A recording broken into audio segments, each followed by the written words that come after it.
নমস্কার, আমি সোমনাথ বাইন। সৌম্য ইংলিশ চ্যানেলের পক্ষ থেকে সবাইকে আন্তরিক শুভেচ্ছা অভিনন্দন জানাই। এখন আমি শুরু করতে চলেছি একটা স্টোরি লেখার নিয়ম। পৃথিবীতে যত স্টোরি আছে সমস্ত স্টোরি মাত্র 9টি নিয়মের সাহায্যে লেখা যাবে। কথাটা শুনতে খুব অবাক লাগছে, একেবারে ধ্রুব সত্য। তবে হ্যাঁ, এর বাইরে কি স্টোরি লেখার নিয়ম নেই? আছে। ধরো, যারা দুর্বল ছাত্র, যাদের স্টোরি লিখতে একটু ভয় লাগে, যারা সারাজীবন ইংরেজিটা বোঝা হিসাবে নিয়েছে, খুব কঠিন হিসাবে নিয়েছে, যাদের ইংরেজিতে একটু ভয় লাগে, ছেড়ে দেওয়া খেতে পারছি এরকম অবস্থা হয়, তাদের জন্য এই 9টা সূত্র। আর যারা সত্যি সত্যি লেখার যোগ্য, যথেষ্ট নলেজ অর্জন করেছে, তারা সমস্ত নিয়মের সাহায্যে স্টোরি লিখবে। তবে স্টোরি লেখার জন্য পাস্ট টেন্স ইউজ করতে হবে, এই আর কি, এছাড়া কিছু নয়। তবে নর্মাল কিছু নিয়ম যেগুলো উইক স্টুডেন্টের জন্য আমি দিলাম।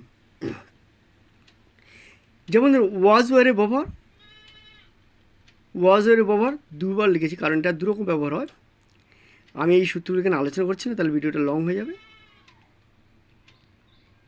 এই সূত্রগুলি জানতে হয় তাহলে আমার চ্যানেল সৌম্য ইংলিশ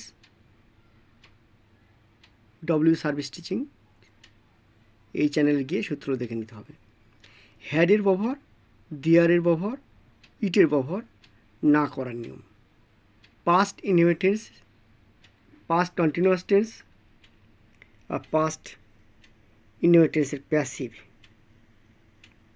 এই কটা সূত্রের সাহায্যে আমি একটা নর্মাল গল্প কেবল লিখছি। দেখো, গল্পের শিরোনামটা এখন দিইনি, ডাইরেক্ট গল্প শুরু করছি। গল্পের শিরোনামটা পরে দেবো ভেবে চিনতে, তোমরাই বলবে। ওয়ান্স আপন এ টাইম, একদা এক সময়, এ ফার্মার হ্যাডের ব্যবহার হলো একটা চাষি ছিল। কোনো লোকের কি ছিল বসে, হ্যাড বসে 3 সন্স, 3 ছেলে। তাহলে এখানে হ্যাডের ব্যবহার করলাম। বাট কিন্তু the farmer was not happy, চাষিটি ছিল না খুশি। এখানে ওয়াজের ব্যবহার হলো, আর নট, ওয়াজটা বিভার, তাই সরাসরি নট বসে নেগেটিভ হলো। বিকজ, কারণ দ্য সন্স, ছেলেরা, কোয়াল্ড, ঝগড়া করতো, অ্যামং দেম, তাদের নিজেদের মধ্যে, অ্যামং দেম, তাদের মধ্যে। দেমসেলস দিলে ভালো হতো না, দেম দেওয়া হয়েছে। তাহলে সেই ছেলেরা কী করতো, ঝগড়া করতো নিজেদের মধ্যে। এখানে his son subject, quarrelled past form, past indefinite এটা লেখা হয়েছে। তাহলে এটা পাস্ট ইনভেন্টেন্স হলো। পরেরটা দেখো, ওয়ান ডে, একদিন, দ্য ফার্মার প্ল্যান্ট ওয়ান, চাষিটা একটা পরিকল্পনা করলো। তাহলে চাষিটা পরিকল্পনা করলো, প্ল্যানটা হলো পাস্ট ফর্ম, অর্থাৎ এটা পাস্ট ইনভেন্টেন্সে লেখা হয়েছে। হি কল, তিনি ডাকলেন, হিজ সন্স, তার ছেলেদেরকে। তাহলে কলটা পাস্ট ফর্মে আছে, অর্থাৎ পাস্ট ইনভেন্টেন্সে লেখা হয়েছে। অ্যান্ড টোল্ড, বললেন, এটা পাস্ট টেন্সে লেখা হয়েছে। সাবজেক্টে হি বলে আর লেখা হয়নি, একই সাবজেক্ট। এভরিবডি, প্রত্যেকে বললেন, এভরিবডি, প্রত্যেকে বললেন। টু ব্রেক, ভাঙতে, এক্সট্রা ভার বলে তার টু দিলাম। এ সিঙ্গেল স্টিক, একটা সিঙ্গেল লাঠি।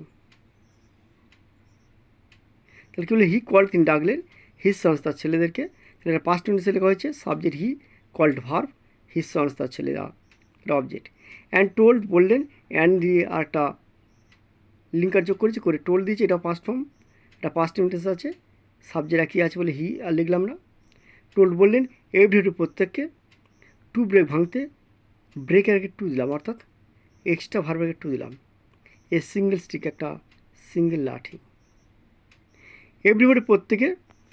ব্রোক, ভাঙলো, the single stick. Everybody subject, ব্রোকটা পাস্টে আছে, পাস্ট ইনভেন্টেন্স, এটা ভাঙলো, the single stick object. But, তাহলে বাট কিন্তু, হি ফার্দার টোল্ড, হি মানে সেই চাষিটা পুনরায় বললেন, এভরিসন, প্রত্যেক ছেলেকে, টু ব্রেক, ভাঙতে, এ গ্রুপ অফ স্টিক্স, একগুচ্ছ লাঠি। দেন তখন দে ফেইল্ড, তারা ব্যর্থ হলো। ফেইলটা পাস্ট টেন্সে লেখা হয়েছে, টু ব্রেক, ভাঙতে, the bundle of the sticks, বান্ডেলের স্টিকটা ভাঙতে তার ব্যর্থ হলো। এটাও সেই ফেইল্ড, ব্যর্থ হলো, পাস্ট টেন্স। ব্রেকের আগে টু দিলাম, এক্সট্রা ভার্বে টু দিতে হয়। টেন্স ছাড়া যখন কোনো ভার্ব আসে তার আগে টু দিতে হয়। তারপরে the bundle of stick, full stop.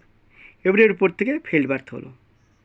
আবার সেই পাস্ট টেন্স, ফেইলটা পাস্ট ভার্ব, পাস্ট টেন্সের সূত্র হলো পাস্ট ভার্ব।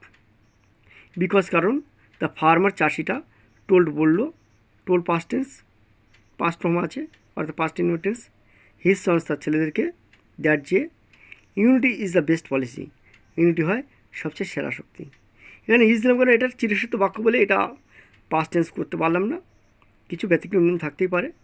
এখানে ব্যতিক্রম হিসেবে আসলো unity is the best policy. তিনি একটা কোনো ধ্রুব সত্য বলছেন, কোনো একটা জ্ঞান দিচ্ছেন, কোনো একটা নীতিকথা বলছেন, তাই সেটা প্রেজেন্ট ইনভিটেন্স প্রকাশ করা উচিত। তাই unity is the best policy, এটা প্রেজেন্ট ইনভিটেন্স প্রকাশ করলাম। Unity subject, is verb, the best policy হলো অবজেক্ট। হিয়ারিং সে কথা শুনে এভরি সন প্রত্যেকটা ছেলে আন্ডারস্টুড বুঝলো। এই আন্ডারস্টুড, আন্ডারস্ট্যান্ড থেকে আন্ডারস্টুড হয়েছে অর্থাৎ পাস্ট ইনভিটেন্স। হিজ মিস্টেক তার ভুল।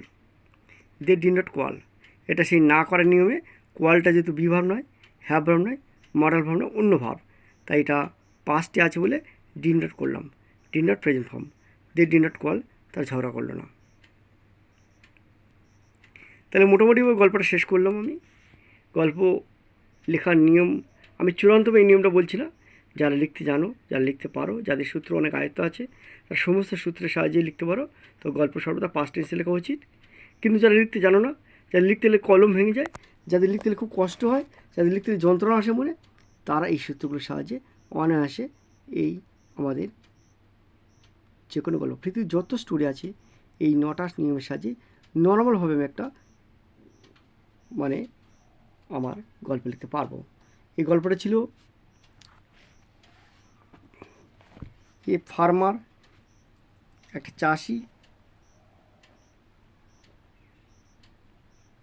অ্যান্ড হিজ সন্স, এবং তার ছেলেরা। গল্পের নামকরণ এটাই ছিল। আর যদি মোরাল বলো, মোরালটা হওয়া উচিত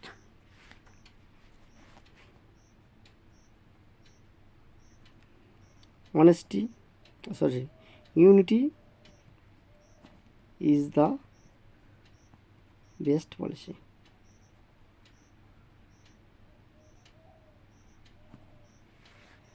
unity is the best policy.